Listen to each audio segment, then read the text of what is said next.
हाय दोस्तों, कैसे हैं आप सभी।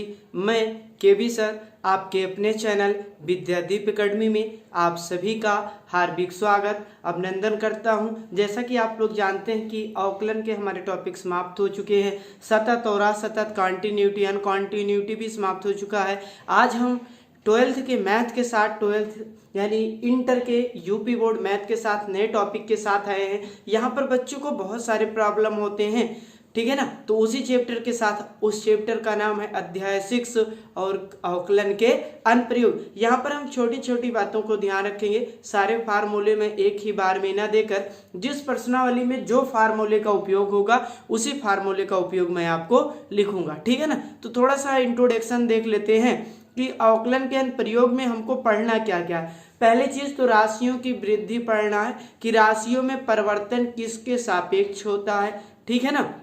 दूसरी चीज वर्धमान और ह्रासमान पढ़ना है। तीसरा चीज अनुप्रयोग में सन्निकटन पढ़ना है। और चौथा चीज उच्चिष्ट और निम्निष्ट, ठीक है ना। ये 4 टॉपिक का हमें इंटर में अवकलन के अनुप्रयोग के तहत पढ़ना है। तो हम सबसे पहले जानते हैं कि अवकलन का अनुप्रयोग कहाँ पर कर सकते हैं, तो ज्योमेट्री में कर सकते हैं, ठीक है ना। जैसे ज्योमेट्री, ज्यामिति हम लोग पढ़े होंगे ना, उसमें वृत्त होता है, वर्ग होता है, आयत होता है। तो उसी में चलते हैं टॉपिक की तरफ। कुछ विशेष बातों का ध्यान रखिएगा, ठीक है ना। जितनी चीज हम बता रहे हैं, जो स्टूडेंट हमारा अवकलन पार्ट ना देखें वो एक बार जाएं और अवकलन पार्ट आप जरूर देखिए भैया। और वीडियो अंततः आपको पसंद आए तो वीडियो को लाइक, चैनल को सब्सक्राइब और शेयर करना ना भूलिए, ठीक है ना। ये चैनल आपके लिए है, बिल्कुल निःशुल्क है, कोई चार्ज नहीं है। एकदम बेस लेवल से पढ़ाने का हम प्रयास कर रहे हैं, ठीक। और जो भी आप लोगों को टॉपिक ना आए कमेंट बॉक्स में डाल सकते हैं, क्योंकि अभी चैनल नया है तो इसकी वजह से सारी वीडियो आपको नहीं लेवल हो पाएगी। इंटर में जो पहले टॉप टॉपिक है उन्हीं के वीडियो को लेकर हम आ रहे हैं। चलते हैं अवकलन का अनुप्रयोग। देखिए अध्याय 6 है अवकलन का अनुप्रयोग। 2 बातों का विशेष ध्यान रखना, नोट कर इसको लिखो। पहले चैप्टर के लिए, बहुत प्रश्नावली 6.1 के लिए कह रहा अवकलन दर के सापेक्ष होगा। अवकलन यानी जो राशि दिया होगा उसका अवकलन किसके सापेक्ष होगा। तो देखिए राशियों का अवकलन, यहां लिख लीजिए, राशियों का अवकलन दर के सापेक्ष, दर का मतलब रेट, क्या होता है, रेट, आर के सापेक्ष होगा, स्मॉल आर के सापेक्ष होगा। पहला कंडीशन है, ठीक है ना। एक कंडीशन तब लगेगा जब उसमें कोई परिवर्तन और कोई टाइम न दिया हो तब, ठीक है ना। कोई परिवर्तन और कोई टाइम न दिया हो, डायरेक्टली फलन दे रखा हो, तो पहला पॉइंट आपको अवकलन किसके सापेक्ष करना है, आर के सापेक्ष, रेट के सापेक्ष और दर के सापेक्ष अवकलन होगा। दूसरे देखिए, दूसरा कह रहा यदि वृद्धि या परिवर्तन प्रश्न में ज्ञात हो तो अवकलन समय यानी टी के सापेक्ष होगा।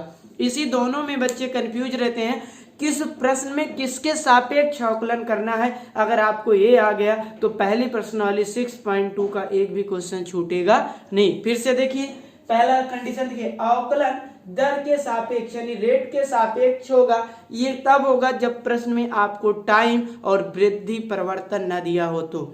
दूसरा कंडीशन, जब टाइम परिवर्तन समय दिया होगा तो उसका अवकलन किसके सापेक्ष होगा, टी के सापेक्ष होगा। विशेष दोनों पॉइंट को आप नोट कर लिखिए, इस पर विशेष जोर डालिए। यही आपको क्या करवाएगा, क्लियर करवाएगा, ठीक है ना। कि यदि समय आप परिवर्तन नहीं दिया है तो अवकलन आर के समय और परिवर्तन दिया है तो अवकलन टी के सापेक्ष होगा, क्योंकि अभी तक मैंने एक्स के सापेक्ष ही आपको अवकलन करना बताया है, ठीक है ना। जिसमें माना उसी में टी के सापेक्ष हुआ। आगे देखिए, इस टॉपिक के तहत हमको 4 चीज पढ़ना है। पहला भौतिक राशियों की परिवर्तन दर, दूसरा वर्धमान तथा ह्रासमान, तीसरा सन्निकटन पढ़ना है, चौथा उच्चिष्ट और निम्निष्ट। ये 4 टॉपिक अवकलन के अनुप्रयोग के तहत हमको पढ़ने हैं। कुछ महत्वपूर्ण सूत्र देख लेते हैं जो पहले प्रश्नावली में काम लगेंगे, उन्हीं सूत्रों को हमने लिया है। इसके बाद नेक्स्ट प्रश्नावली में थोड़ा थोड़ा कर आपको सूत्र देते रहेंगे, तो आप जल्दी से पढ़ भी लेंगे और आपको याद भी हो जाएगा, ठीक है ना। जो भी स्टूडेंट हमारे अवकलन पार्ट ना देखे हो, इंट्रोडक्शन से लेकर आप जरूर देखिए, अवकलन के सारे पार्ट बताए गए हैं, ठीक है ना। और उसके इंट्रोडक्शन पार्ट अवकलन के जरूर देखिए, क्योंकि उसमें सारी चीजें मैंने बता रखी है, कैसे क्या करना है, जैसे इसमें बता रखे हैं। देखिए वृत्त का क्षेत्रफल पाई आर स्क्वायर होता है, वृत्त का परिघ 2 पाई आर होता है, घन का आयतन भुजा क्यूब और घन का पृष्ठ का क्षेत्रफल 6 गुणे भुजा स्क्वायर, गोले का आयतन, इसको देखिए इतना तो मैं मानता हूँ कि घन तक आपको नॉर्मली याद होगा, गोले वाला 4/3 पाई आर क्यूब, क्योंकि यहाँ हमारे प्रश्न में गोला न देकर गुब्बारा कहेगा, कैसा कहेगा, गुब्बारा, और गोलाकार गुब्बारा तो गोले का आयतन ही लगेगा और गोले का क्या लगेगा, वक्र पृष्ठ, गोले का वक्र पृष्ठ 4 पाई आर स्क्वायर होता है। आगे चलते हैं, वर्ग का क्षेत्रफल भुजा स्क्वायर, वर्ग का विकर्ण भुजा गुणे √2 और आयत का क्षेत्रफल लंबाई गुणे चौड़ाई, आयत का परिमाण 2 प्लस लंबाई इंटू चौड़ाई। अब आपको इतना ही पढ़ना है, ठीक है ना, पहले प्रश्नावली के लिए। ठीक, अब चलते हैं टॉपिक पर, ठीक है ना, एक बार हम पर भरोसा जताएं और फिर उसके बाद देखिए आपके कोई भी अवकलन के क्वेश्चन छूट ही नहीं पाएंगे, क्योंकि जिस बेस लेवल से पढ़ाए हैं आप सोच नहीं सकते, कॉन्टिन्यूटी अनकॉन्टिन्यूटी को हमने 5 घंटे में पढ़ा रखे हैं, जबकि आपके टॉपिक में 35 ही क्वेश्चन है, लेकिन उसमें आपको पूरा बेस बताया गया है कि आप पहले प्रश्न को पढ़ना सीखिए, ग्रेटर देन लेस देन, ऐसे इसमें पहले सबसे पहले मैं प्रश्न को देखूंगा, अगर टाइम नहीं दिया है तो उसका क्षेत्रफल लिखूंगा, अवकलन करूंगा, अवकलन करने के बाद उसकी वैल्यू रख दूंगा। चलते हैं अगले टॉपिक की तरफ भैया, प्रश्न संख्या को देखते हैं। सवाल नंबर 1 पर चलते हैं भैया, प्रश्नावली 6.1 का है।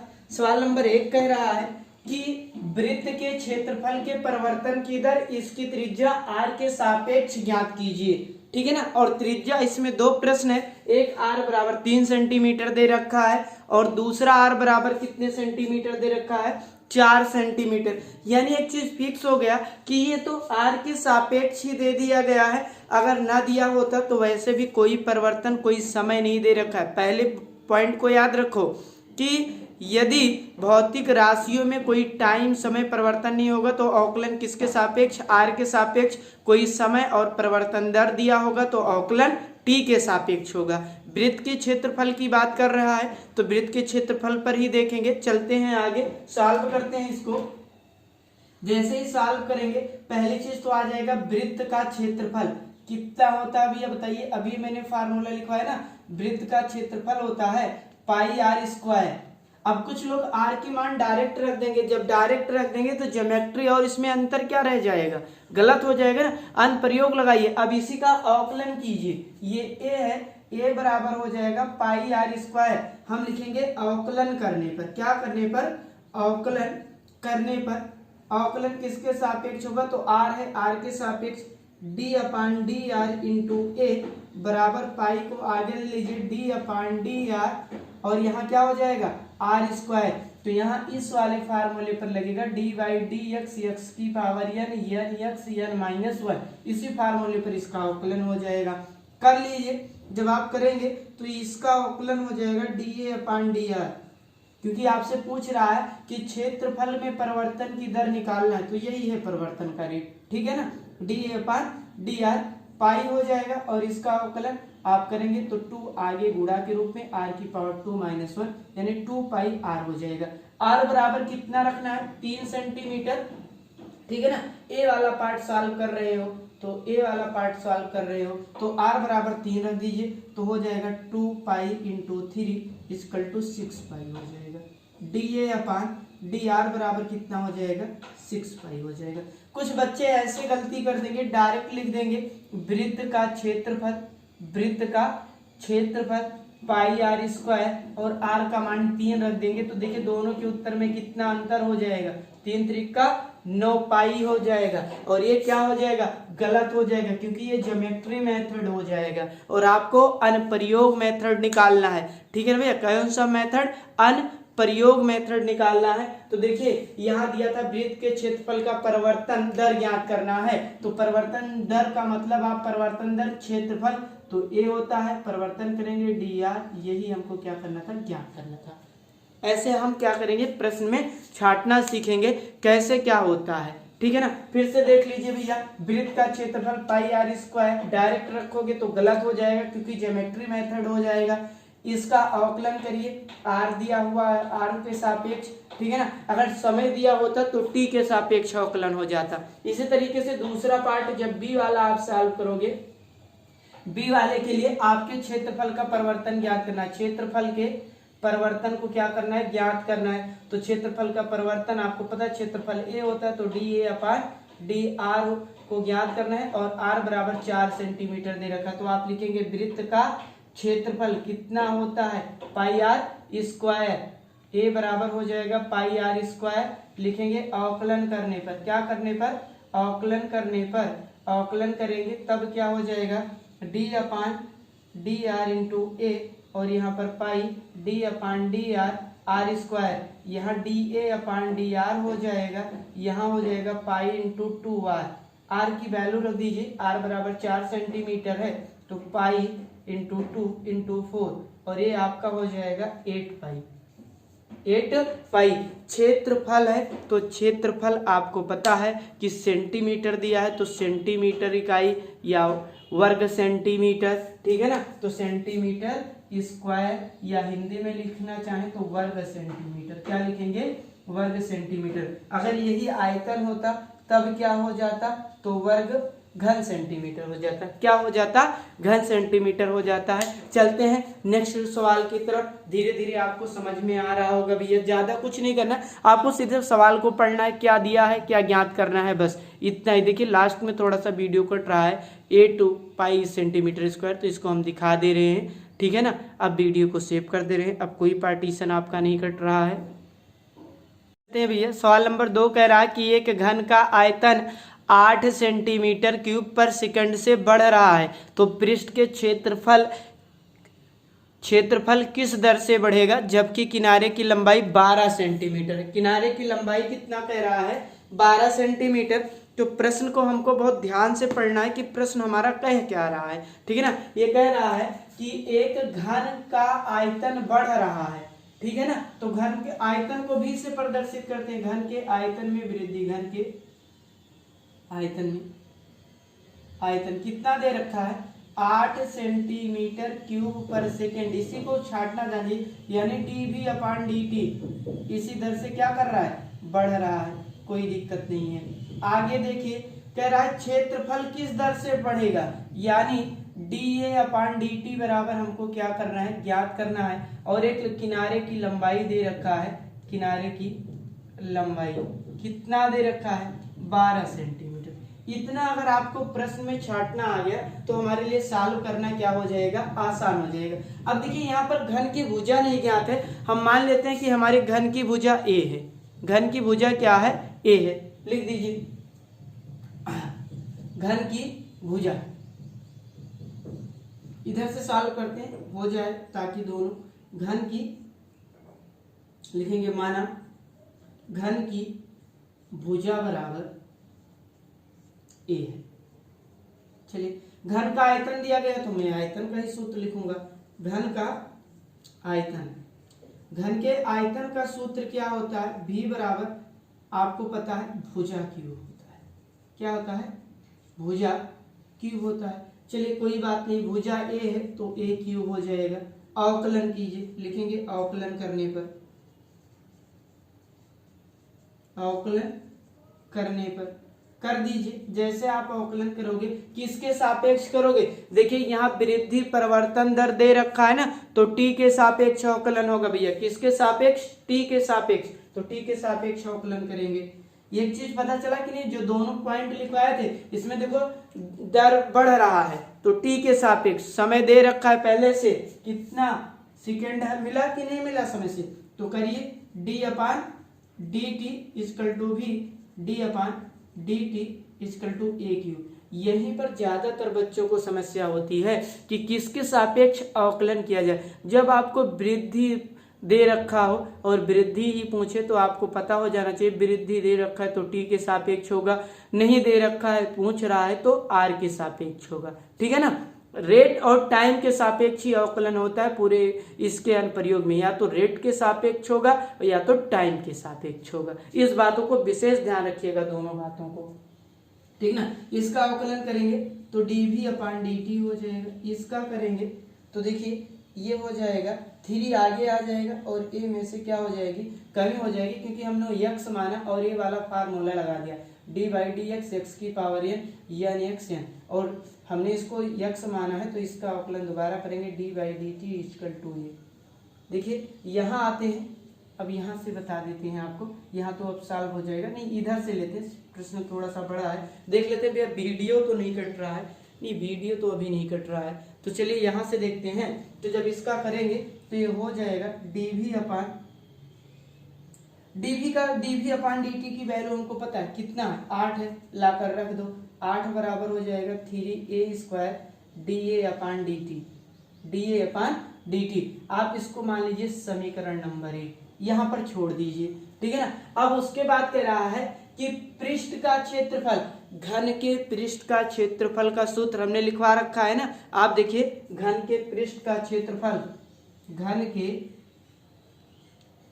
पृष्ठ का क्षेत्रफल, वैसे भी आपको पता है ना, मछली ब्रैकेट में मैं सूत्र ही लिखता हूँ। इंट्रोडक्शन पार्ट में जाएंगे तो वहाँ मैंने अपनी सारी गतिविधियाँ बता रखी है, किस विधि से मैं आपको पढ़ाऊंगा, कैसे सारी चीज़ बेस लेवल से। जो भी स्टूडेंट इंट्रोडक्शन पार्ट ना देखे हों, अवकलन के सारे वीडियो हमारे अवेलेबल हैं, मिसलेनियस विविध को छोड़कर, उसकी भी रिकॉर्डिंग चल रही है, बहुत जल्द आपके बीच उपलब्ध हो जाएगा। घन के पृष्ठ का क्षेत्रफल क्या होता है, घन के पृष्ठ का क्षेत्रफल ए बराबर आपका होता है 6 इंटू भुजा स्क्वायर, ये होता है। भुजा क्या मान रखे हैं, ए बराबर हो जाएगा 6a²। अवकलन कर दीजिए, क्या करेंगे, अवकलन करने पर, अब अवकलन एक में टी के सापेक्ष हुआ है तो सब में किसके सापेक्ष होगा, टी के सापेक्ष ही होगा। अवकलन कर दीजिए, जैसे आप करेंगे वैसे हो जाएगा d upon dt equal to a और 6d अपान dt a², ठीक है ना। आगे देखिए इसका अवकलन कर लेंगे यहाँ पर, तो यहाँ पर हो जाएगा dA अपान dt, dA अपान कितना हो जाएगा dt, और इसका अवकलन करोगे, इसको x मानेंगे और x की पावर यहाँ लगा देंगे तो हो जाएगा 2a की power 2 - 1 d upon dt into a। तो dA अपान dt बराबर हमारा कितना हो जाएगा, यहाँ पर हो जाएगा भैया 2a और dA अपान dt हो जाएगा, dA अपान dt। समीकरण नंबर 2 आ गया। समीकरण नंबर कितना आ गया, 2। लिखेंगे समीकरण 2 में समीकरण 1 से भाग देने पर, समीकरण 2 में समीकरण 1 से भाग देने पर, यहाँ लिख दीजिए समीकरण 2 में समीकरण 1 से भाग देने पर, दे दीजिए भाग। तो जब भाग देंगे dA अपान dt बटे 8 हो जाएगा, ये हो जाएगा ना, बराबर हो जाएगा 2a, ठीक है ना। आगे क्या हो जाएगा हमारा, आगे हमारा भैया हो जाएगा यहाँ पर dA अपान dt, इसकी वैल्यू कितनी हो जाएगी, इधर की वैल्यू, तो इसकी वैल्यू हमारा हो जाएगा 3a² dA अपान dt। तो देखिए dA अपान dt से dt कैंसिल, यहाँ a कैंसिल, इसकी एक पावर कैंसिल हो जाएगा। इसकी एक पावर कैंसिल होने के बाद अब क्या होगा, इसका पक्षांतर कर लेंगे। क्या करेंगे भैया, इसका क्या कर देंगे, पक्षांतर कर देंगे, और जैसे ही आप पक्षांतर करेंगे वैसे आपका कितना हो जाएगा, जैसे आप इसका पक्षांतर करेंगे तब आपको क्या प्राप्त हो जाएगा, तो ये आपको बहुत अच्छे तरीके से पता है, ये आपको प्राप्त हो जाएगा, ये ऊपर चला जाएगा, और जैसे ये ऊपर जाएगा ये हो जाएगा 8dA अपान dt, और यहाँ पर हो जाएगा 2 अपान 3a, तो ये क्या हो जाएगा, ये आप काट दीजिए, 2 कम 2 और 2 चौक कितना हो जाएगा, 8 हो जाएगा, ठीक है ना। और ये उधर जाएगा तो क्या करेगा, गुणा करेगा, क्या करेगा भैया, गुणा करेगा, और जब गुणा करेगा तब देखिए आगे देखते हैं। सवाल नंबर 2 कह रहा है भैया, एक घन का आयतन 8 सेंटीमीटर क्यूब पर सेकंड की दर से बढ़ रहा है, तो पृष्ठ का क्षेत्रफल किस दर से बढ़ेगा। किनारे की लंबाई 12 सेंटीमीटर दिया गया है, कितना दे रखा है, 12 सेंटीमीटर। तो सॉल्व करते हैं। सबसे पहले आपको ये पढ़ना है क्या दिया है, घन के आयतन में वृद्धि दे रखा है, यानी बढ़ रहा है, सेकंड है, तो इसका मतलब ये सिद्ध हो गया कि अवकलन किसके सापेक्ष होगा, टी के सापेक्ष होगा। किसके सापेक्ष, टी के सापेक्ष। तो घन के आयतन में वृद्धि, घन का आयतन दे रखा है, आयतन वृद्धि कर रहा है, तो dV अपान dt दे रखा है 8 सेंटीमीटर क्यूब पर सेकंड दे रखा है। हमसे पूछ रहा है कि पृष्ठ का क्षेत्रफल, तो पृष्ठ का क्षेत्रफल यानी सरफेस, पृष्ठ का क्षेत्रफल में वृद्धि पूछ रहा है तो ds/dt हमसे क्या करवाएगा, ज्ञात करवाएगा। और जबकि किनारे की लंबाई दिया गया है, जबकि किनारे की लंबाई कितना दे रखे हैं भैया, तो लंबाई 12 सेंटीमीटर दे रखे हैं। आगे देखिए, मैं मान लेता हूं कि घन का जो भुजा है, माना घन की भुजा कितना है, a है। और घन का आयतन कितना होता है बताइए, घन का आयतन। तो घन का आयतन का सूत्र क्या होता है, हमने पढ़ा रखा, v बराबर कितना होता है, भुजा क्यूब होता है, वॉल्यूम बराबर। तो v बराबर a क्यूब हो जाएगा। इसका अवकलन करेंगे, अवकलन करने पर किसके सापेक्ष होगा, पहले से ही टाइम मिल गया है। देखिए, जो दोनों पॉइंट लिखवाए थे बहुत ही इंपॉर्टेंट है आपके पेपर के दृष्टि। मैंने लिखवाया था ना कि यदि बढ़ रहा होगा, वृद्धि दिया होगा तो t के सापेक्ष, और वृद्धि पूछेगा तब r के सापेक्ष। जब आपको कोई समय ना दिया हो तब r के सापेक्ष अवकलन होगा। यहाँ पहले से समय दे रखा है, आपको सेकंड दिख रहा है, ठीक है ना। तो अवकलन t के सापेक्ष कर दीजिए, कितना हो जाएगा, d/dt into v d/dt a cube. अब आप a को यक्स मान लीजिए और इस फार्मूले पर लगा दीजिए, किस फार्मूले पर, d/dx यक्स की पावर n यक्स n -1। हमने बताया था इंट्रोडक्शन वीडियो का अवकलन में कि मैं मझले ब्रैकेट में जो लिखता हूं वो क्या होता है, सूत्र होता है। जो भी स्टूडेंट हमारा इंट्रोडक्शन पार्ट अवकलन का ना देखें, अवकलन के सारे पार्ट हमारे पास अवेलेबल है। हमारे विद्यादीप एकेडमी पर जाइए और वहां पर सर्च कीजिए, आपको सारे प्लेलिस्ट में जाकर एक एक टॉपिक वाइज मिल जाएगा।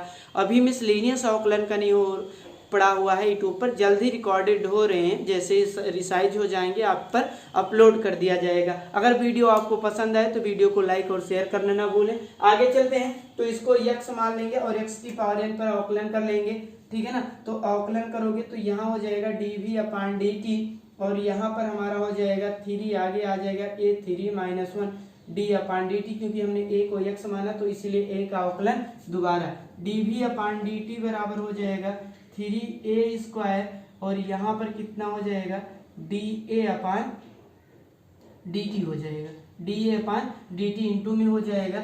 इसका मान हमको पता है 8 है, 8 हो जाएगा।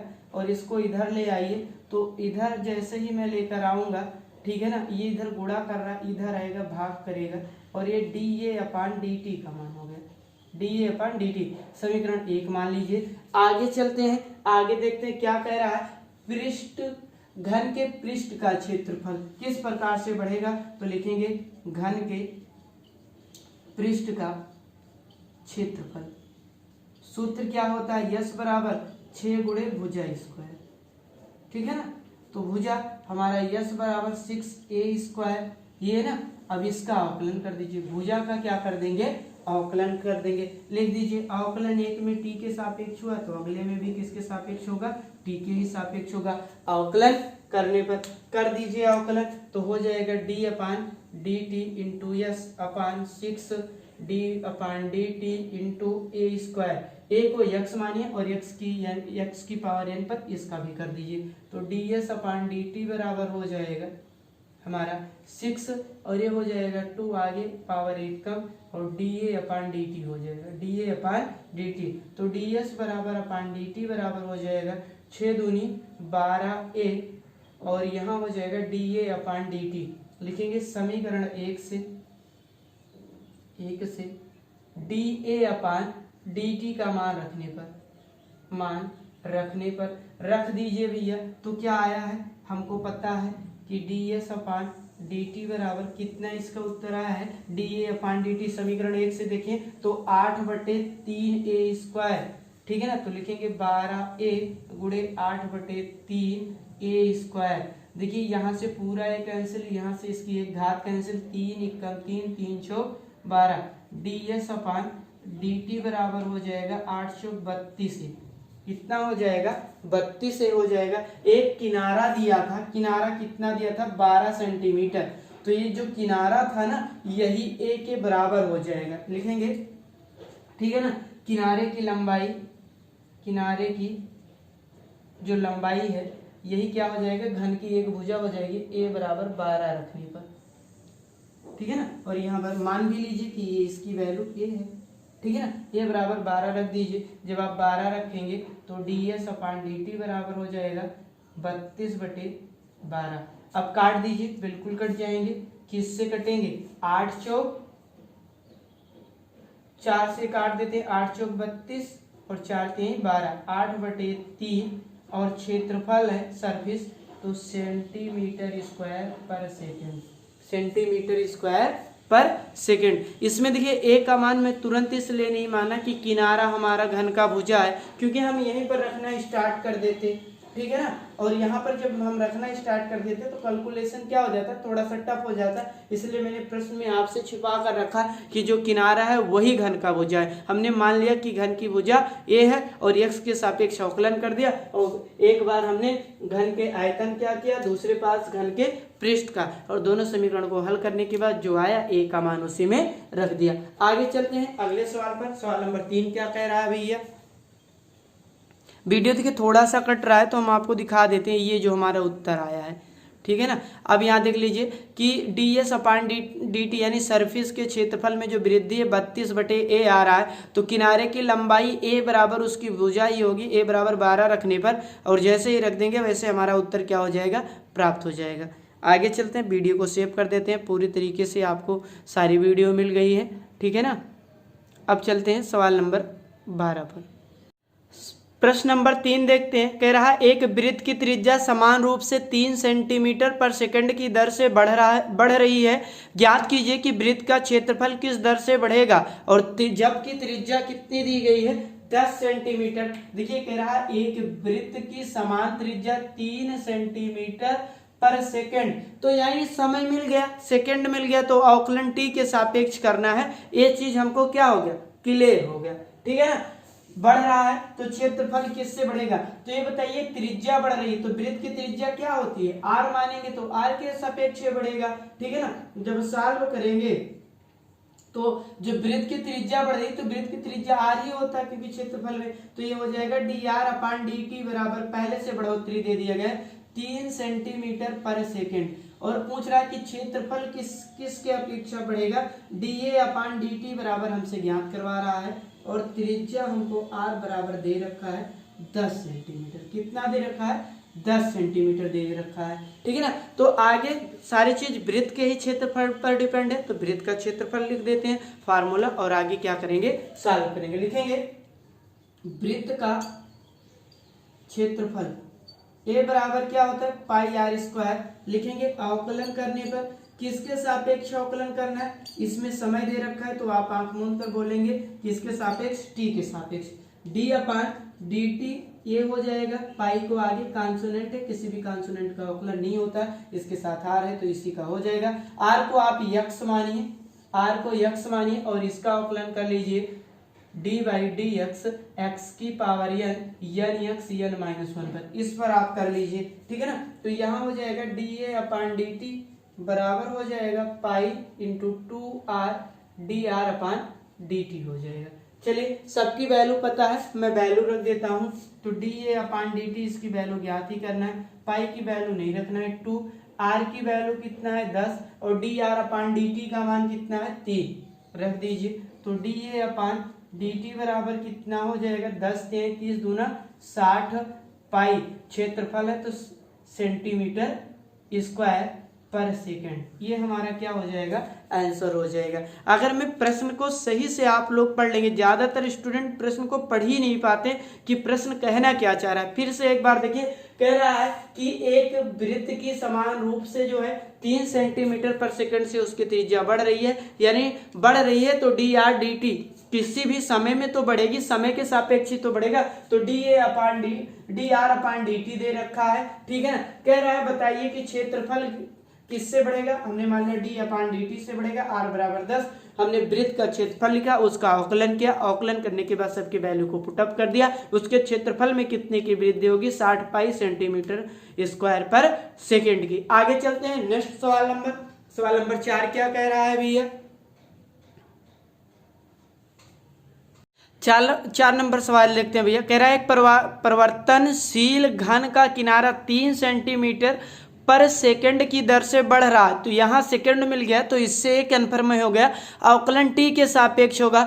कह रहा घन का आयतन किस दर से बढ़ रहा है, यानी किस दर से बढ़ेगा, ठीक है ना, और जबकि किनारा कितना है 10 सेंटीमीटर है, कितना है 10 सेंटीमीटर। इसको जैसे ही हम सॉल्व करेंगे, सबसे पहले मैं प्रश्न में छांटूंगा क्या क्या दिया गया है। घन का किनारा बढ़ रहा है, तो मैं मान लेता हूं, माना घन की भुजा ए है, तो यानी ए ही बढ़ेगा, तो ए जब बढ़ रहा है तो डी ए अपान या आर ही मान एक्स मान लीजिए, कोई दिक्कत नहीं, जिसकी जो इच्छा हो मानिए। तो अगर D x upon D T हो जाएगा, ठीक है ना। इसको कितना दे रखा है 3 सेंटीमीटर पर सेकंड दे रखा है।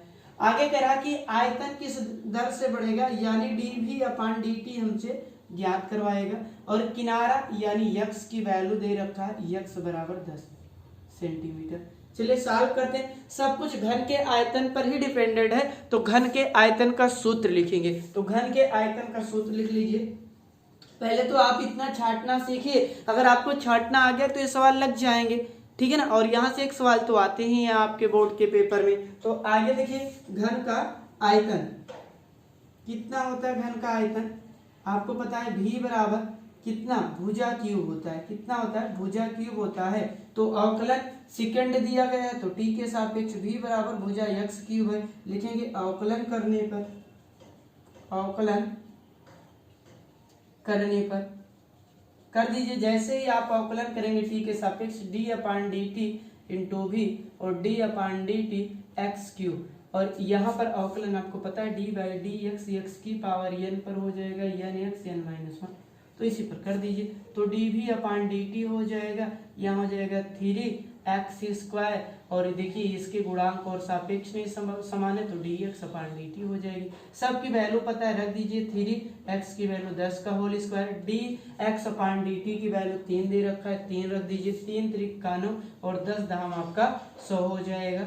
और ये देखिए 900, और आयतन में वृद्धि पूछ रहा है, तो सेंटीमीटर क्यूब पर सेकेंड हो जाएगा, सेंटीमीटर क्यूब पर सेकेंड हो जाएगा। नेक्स्ट सवाल नंबर की तरफ चलते हैं कि सवाल नंबर 5 क्या कहना चाह रहा है। 5 को देखते हैं भैया। 5 नंबर प्रश्न देखते हैं भैया कि 5 नंबर प्रश्न क्या कह रहा है एक स्थिर झील में एक पत्थर डाला जाता है। एक स्थिर झील में क्या करते हैं, एक पत्थर डालते हैं, और पत्थर डालने के बाद उसमें जो तरंगे उत्पन्न होती हैं, जो तरंगे उत्पन्न होती हैं वो वृत्तों के रूप में होती हैं। कैसे होती हैं, वृत्तों के रूप में होती हैं, और इनकी गति कितना होता है 5 सेंटीमीटर पर सेकंड की गति से चलती हैं। वृत्ताकार तरंग की त्रिज्या 8 सेंटीमीटर है, तो उस क्षण से घिरा हुआ क्षेत्रफल में कितने की वृद्धि होगी। देखिए इस सेंटेंस को थोड़ा सा क्या कर दिया है, बदल दिया है। आधे से ज्यादा स्टूडेंट इसी में कंफ्यूज हो जाएंगे। वो सीधे सीधे कह रहा है कि मैं पानी में एक ढेला फेंक रहा हूं, और जब ढेला आप फेंकेंगे तो ऐसे देखेंगे ऐसे ऐसे पानी उछलाकर क्या करता है, फैल जाता है, एक विक्षोभ करता है, और एक समय ऐसा आता है कि तालाब के लास्ट कोरे से वो टकरा जाता है, और यह प्रक्रिया तब तक करती रहती है जब तक कि उसकी ऊर्जा नष्ट नहीं हो जाती है। तो वृत्ताकार कह रहा है, तो सीधे मुझे वृत्त को पकड़ना है, ठीक है ना। तो मैं मान लेता हूं वृत्त की त्रिज्या r है। जब भी सॉल्व करूंगा तो सबसे पहले कुछ मान लो कि भाई वृत्त है, तो माना वृत्त की त्रिज्या, माना वृत्त की त्रिज्या क्या है, r है,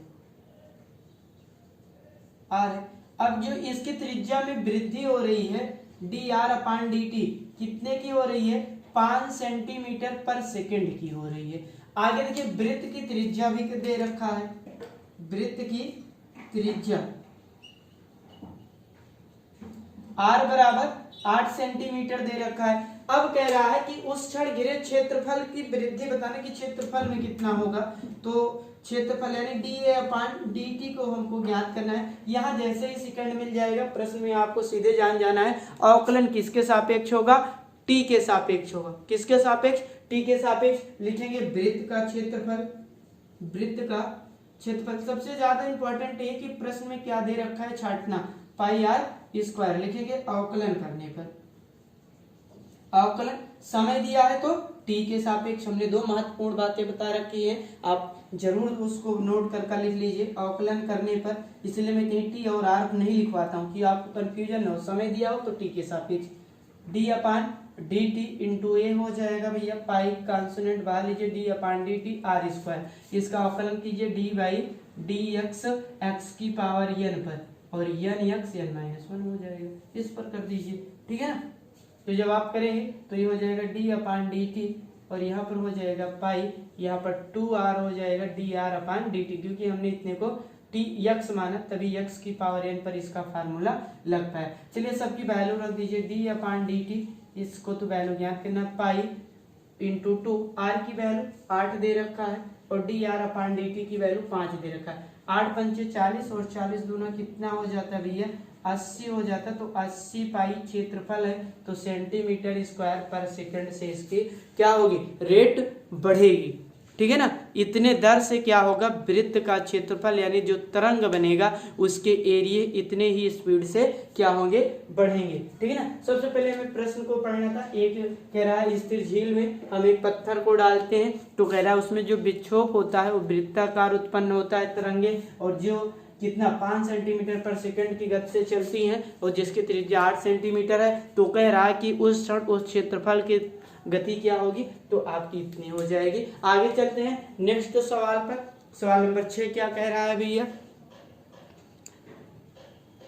नंबर 6 देखते हैं भैया। कह रहा है एक वृत्त की त्रिज्या जो है 0.7 सेंटीमीटर पर सेकंड से बढ़ रही है, इसके परिधि में वृद्धि ज्ञात करना है, और r बराबर दे रखा है 4.9 सेंटीमीटर, ठीक है ना। प्रश्न को देखते हैं। कह रहा है एक वृत्त की त्रिज्या है 0.7 सेंटीमीटर पर सेकंड से बढ़ रही है और इसके परिधि की वृद्धि ज्ञात करनी है, और r बराबर कितना हो जाएगा, 4.9।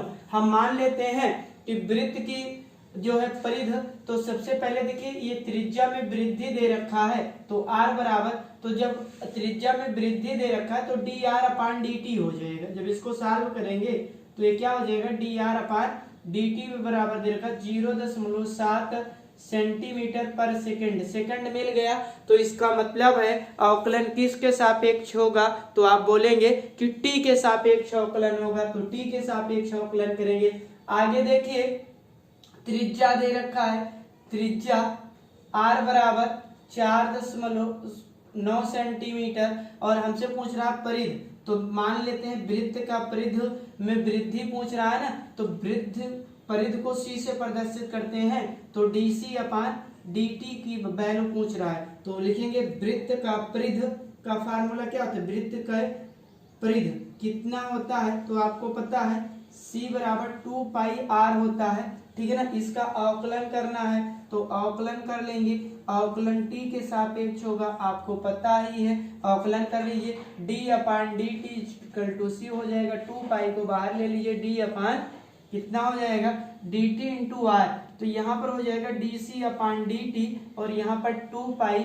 और dr अपान dt, जिसकी वैल्यू पता है उसकी वैल्यू क्या करेंगे, रख देंगे, और वैल्यू रख देंगे तो देखिए 2 पाई dr dt का मान हमको पता है 0.7 है, और 7 दूनी 14, 1.4 पाई, ठीक है ना, परिध है, तो सेंटीमीटर पर सेकेंड ही हो जाएगा, सेंटीमीटर पर सेकेंड। अब देखिए यहाँ त्रिज्या हमको फंसाने के लिए दे दिया गया, आधे से ज्यादा बच्चे तो यही फीलिंग करेंगे, यही सोचेंगे कि r का मान का ही प्रयोग नहीं हुआ, तो परिध नहीं, वो क्षेत्रफल का फार्मूला रखेंगे और r dr dt दोनों का रखकर प्रश्न को गलत कर चले आएंगे। तो आपको ऐसा नहीं करना है कि जो वैल्यू दिए हैं जरूरी नहीं है वो सारे वैल्यू क्या हो, यूज किए जाए आपके सवाल में।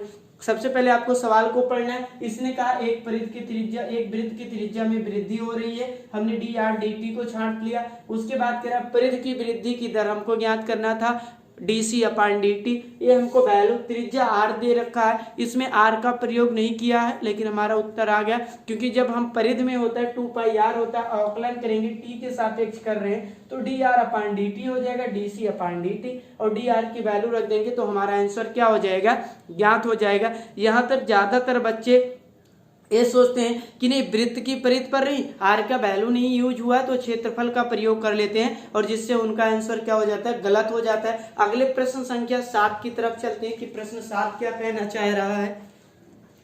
आगे चलते हैं, प्रश्न संख्या 7 देखते हैं। कह रहा है एक आयत की लंबाई x 5 सेंटीमीटर पर मिनट की दर से घट रही है और चौड़ाई y 5 सेंटीमीटर पर मिनट की दर से बढ़ रही है, और जबकि x बराबर 8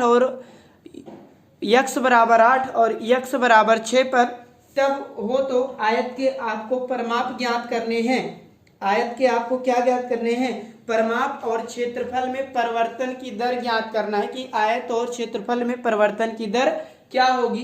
तो सबसे पहले देखिए क्या दे रखा है, लंबाई x है, आयत की लंबाई क्या है x है। जब हम सॉल्व करेंगे तो सॉल्व करते समय सबसे पहले मान लीजिए कि लंबाई आयत का क्या दे रखा है, आयत का लंबाई, तो लंबाई x दे रखा है और चौड़ाई कितनी दे रखी है, तो चौड़ाई y, इसमें वृद्धि कितनी की है यानी dx/dt, तो दे रखा है 5 सेंटीमीटर मिनट की, ठीक है ना, और इसकी वृद्धि कितना है dy/dt, तो घट रही है ना तो माइनस हो जाएगा, और ये बढ़ रहा है तो 5 सेंटीमीटर पर मिनट हो जाएगा, ठीक है ना। आगे देखिए x की दो वैल्यू दे रखी है, एक x बराबर 8 दे रखा है और दूसरा x बराबर कितना दे रखा है 6। अब जो पहली चीज कह रहा है उस पर ज्ञात करेंगे आयत का परिमाप। आयत का परिमाप, आयत के परिमाप का सूत्र हमने आपको बता रखा है। आयत के परिमाप का सूत्र क्या होगा आप लोग बताइए ना, तो आप लोगों को पता है कि आयत का परिमाप का जो सूत्र हो जाएगा, ठीक है ना, मान लेते हैं पेरीमीटर बोलते हैं तो P बराबर हो जाएगा कितना 2 लंबाई प्लस चौड़ाई, 2 लंबाई प्लस चौड़ाई, यही सूत्र होता है। और लंबाई कितना है P बराबर 2 और लंबाई हमारा x है, चौड़ाई y है। अवकलन करेंगे किसके सापेक्ष होगा, समय दे रखा है तो आप सबको पता हो गया कि t के सापेक्ष अवकलन होगा। अवकलन करने पर कर दीजिए d/dt, p हो जाएगा, ठीक है ना, 2 को बाहर ही रखिए, d/dt हो जाएगा और यहाँ प्लस इंटू एक्स हो जाएगा प्लस d/dt इंटू वाई हो जाएगा। चलिए इसको थोड़ा सा और आगे सॉल्व कर लेते हैं, देखते हैं अगर वीडियो कट रहा हो तो उस साइड में लिख देते हैं, हाँ भैया वीडियो कटेगा तो इस साइड में लिख देते हैं ताकि आपको कोई प्रॉब्लम ना हो। तो जब इधर सॉल्व करेंगे तब देखिए क्या हो जाएगा, करिए तो ये हो जाएगा dp/dt और यहाँ हो जाएगा 2 ब्रैकेट में हो जाएगा dx/dt प्लस dy/dt, ठीक है ना। इसकी वैल्यू रख दीजिए, dx की वैल्यू हमको पता है -5 है, dp/dt, ठीक है ना, -5 है और दूसरे की वैल्यू कितनी है, दूसरे की वैल्यू भी 5 दे रखा है, ठीक है ना। तो यहाँ गलत है प्रश्न भैया, यहाँ जो y की चौड़ाई की वृद्धि दर बढ़ रही है ना, यहाँ 4 है, इसको 4 कर लीजिए आप लोग, ये 4 होगा नहीं तो हमारा प्रश्न ही गड़बड़ हो जाएगा। इसको क्या कर लीजिए 4, ये हमारे क्या हो जाएंगे 4 हो जाएंगे। और इसी तरीके से क्षेत्रफल में जब हम जाएंगे तो क्षेत्रफल में एक y की वैल्यू हो जाएगी, x बराबर 8 और y बराबर क्या हो जाएगी 6 हो जाएगी। प्रश्न को थोड़ा सा मिसप्रिंट हमने लिख दिया था, ठीक है ना। अब प्रश्न हमारा सही हो गया है। अब कीजिए तो यहाँ हो जाएगा 2 dx की वैल्यू dx/dt की वैल्यू -5 और dy/dt की वैल्यू 4 है, इसको आप घटाएंगे तो dp/dt की वैल्यू कितना हो जाएगा 2 × -1 तो -2 dp/dt, -2 आ रहा है तो यानी कमी होगी, क्या होगी कमी होगी, ठीक है ना। तो आंसर आपका आ रहा होगा dp/dt बराबर 2 की कमी, ठीक है ना, या -2 आप लिखेंगे और सेंटीमीटर पर मिनट इतने की क्या होगी माइनस दिखा रहा है तो कमी, अगर आप माइनस हटाएंगे तो आगे कमी लिखेंगे और नहीं तो माइनस शो करेगा तो कमी ऑटोमेटिक शो करेगा। आगे कह रहा है दूसरा चीज, पहला तो आपका प्रूफ होगा क्योंकि आयत के परिमाप का था, दूसरा वृत्त का क्षेत्रफल, वृत्त का क्षेत्रफल कितना होता है बराबर लंबाई गुणे चौड़ाई होता है, सॉरी आयत का क्षेत्रफल, सॉरी भैया आयत का क्षेत्रफल लंबाई गुणे चौड़ाई, तो a बराबर हो जाएगा x × y, लिखेंगे अवकलन करने पर, अवकलन करने पर कर दीजिए d/dt इंटू ए हो जाएगा, इंटू क्या हो जाएगा, ए हो जाएगा, बराबर हो जाएगा d upon D T into x y. ये प्रथम फलन और एक द्वितीय फलन, दो फलनों के अवकलन का सूत्र। चलिए बताइए, दो फलनों के अवकलन का सूत्र। तो हमने आपको बता रखा है कि प्रथम फलन द्वितीय फलन का अवकलन प्लस द्वितीय फलन और प्रथम फलन का क्या हो जाएगा, अवकलन हो जाएगा। ठीक है ना, ये क्लियर हो जाएगा। तो कर लीजिए, ये डी अपान डी टी हो जाएगा, प्रथम फलन यक्स है, द्वितीय फलन का d upon D T into y plus द्वितीय फलन प्रथम फलन का d upon D T into x. तो देखिए d a upon D t बराबर हो जाएगा यहाँ पर x into d y d t और यहाँ पर प्लस वाई हो जाएगा d x upon D t. Value रख दीजिए, एक्स की वैल्यू कितना है तो आपको पता है कि यक्स की वैल्यू हमारा कितना दे रखा है, यक्स बराबर 8 दे रखा है, 8 रख दीजिए। डी वाई डी टी की वैल्यू 4 दे रखा है, प्लस वाई की वैल्यू 6 है और डी एक्स डी टी की वैल्यू -5 है। तो गुणा कर लीजिए, 8 पंचे 40, ठीक है ना, 8 पंचे कितना, सॉरी 8 चौक 32 हो जाएगा, 4 है 5 कहाँ है, 8 चौक 32 और 6 पंचे 30, घटा दीजिए। यहाँ पर 2 की वृद्धि होगी, D a upon D t बराबर कितना हो जाएगा, 2 सेंटीमीटर स्क्वायर पर मिनट हो जाएगा। कितना हो जाएगा, मिनट हो जाएगा। यही उत्तर हो जाएगा। आयत में 2 की कमी होगी और इसमें क्या होगा, क्षेत्रफल में 2 की क्या होगी, वृद्धि होगी। चलते हैं अगले सवाल की तरफ, देख लेते हैं। अगर वीडियो कहीं पर कट रहा हो तो हम आपको दिखा देते हैं। हाँ, वीडियो देखिए ये थोड़ा सा कटा हुआ है, इसको हम दिखा दे रहे हैं। जहाँ पर देखिए आयत के परिमाप की वृद्धि करेगा तो आयत के परिमाप में -2 की कमी हो जाएगी, डी पी अपान डी टी। उसके बाद हमने क्षेत्रफल ज्ञात किया, अवकलन का प्रथम फलन द्वितीय फलन का फार्मूला देखिए ओ यू पर हमने लिख रखा है। ठीक है ना, अब आगे सारे क्लियर हो गए हैं। अब आगे चलते हैं।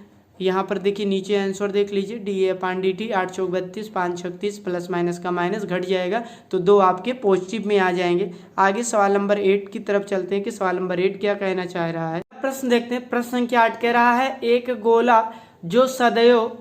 गुब्बारा जो सदैव गोलाकार रहता है, एक पंप द्वारा 900 सेंटीमीटर क्यूब गैस प्रति सेकंड भरकर फुलाया जाता है। गुब्बारे की त्रिज्या के परिवर्तन दर ज्ञात कीजिए। जबकि त्रिज्या कितनी है, जबकि r बराबर 15 सेंटीमीटर है, जबकि r बराबर, जब त्रिज्या कह रहा है भैया, त्रिज्या छूट गया है, त्रिज्या कितना है, 15 सेंटीमीटर है। ठीक है ना, तो सबसे पहले इसमें हमको आयतन दे रखा है। ठीक है ना, किसके, गुब्बारे का। कहता है गुब्बारा है जो सदैव गोलाकार रहता है, यानी गोले के आयतन की बात कर रहा है। किसकी बात कर रहा है, गोले के आयतन की बात कर रहा है। और गोले का आयतन हमको पता है v बराबर 4/3 पाई r क्यूब। तो यहाँ लिख देंगे, ये तो गोले का आयतन दे रखा है भैया, गोले का आयतन।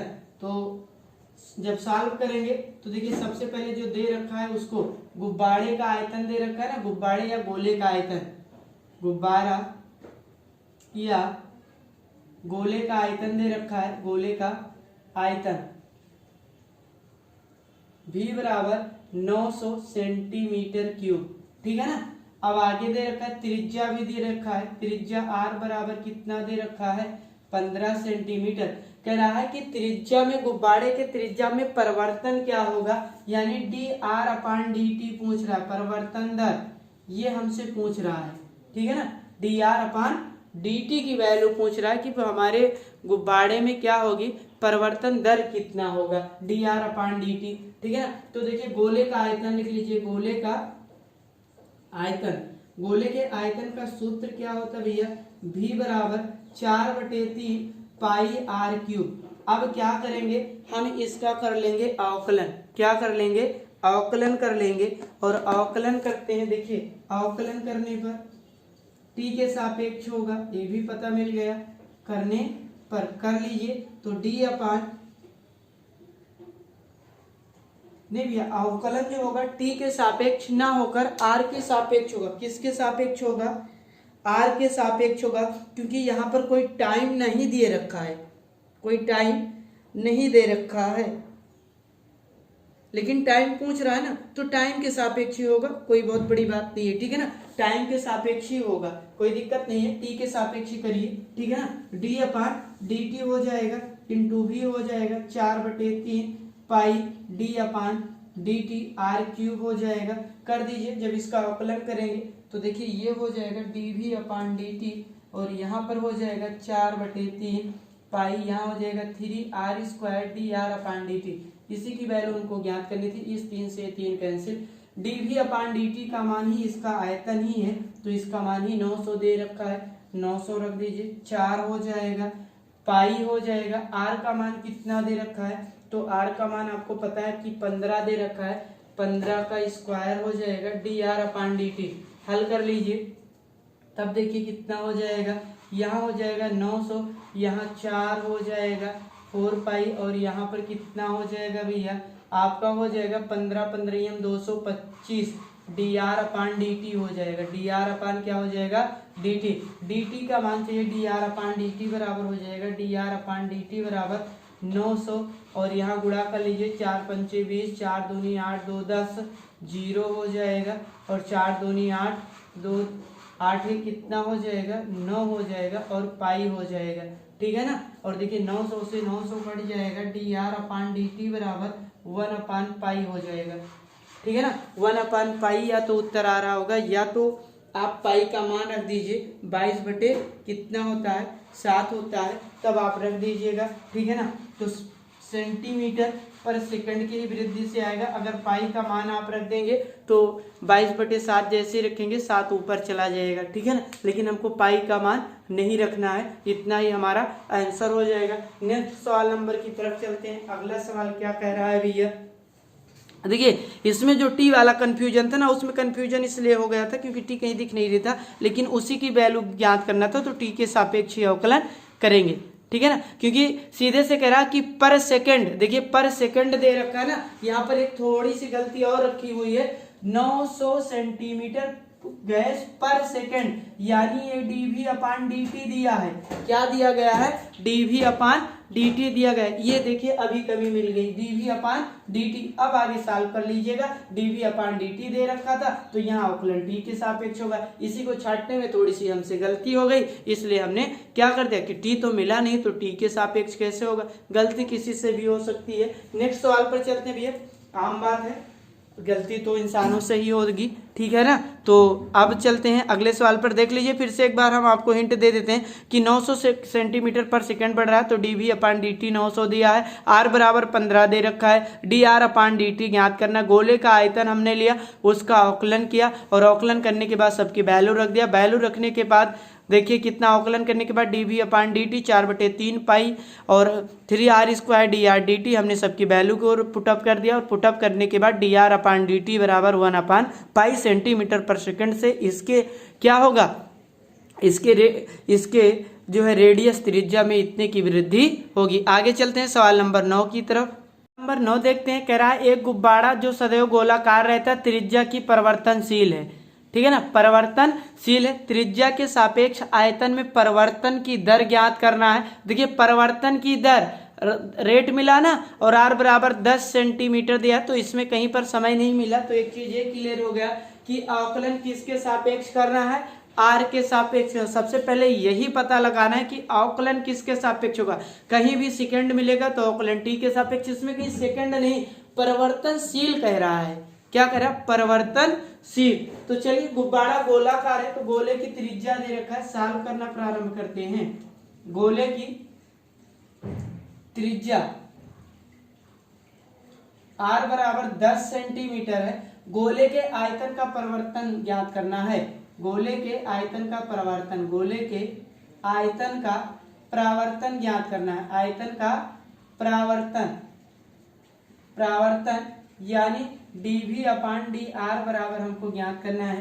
तो सूत्र लिखेंगे, गोले का आयतन, गोले